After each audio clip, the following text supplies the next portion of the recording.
Guys যাদের যাদের new server লাগবে এই ভিডিওটা দেখে যান।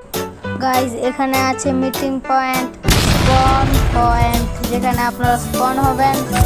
এখানে আছে নেদার পোর্টাল এবং তার পাশে এন্ড পোর্টাল বা নেদার পোর্টাল দিয়ে আপনারা যেতে পারবেন এন্ড বা নেদারে।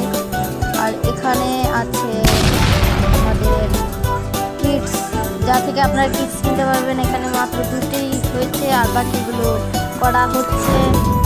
আর এখানে সব যার থেকে আপনার সার্ভার আইতে এখানে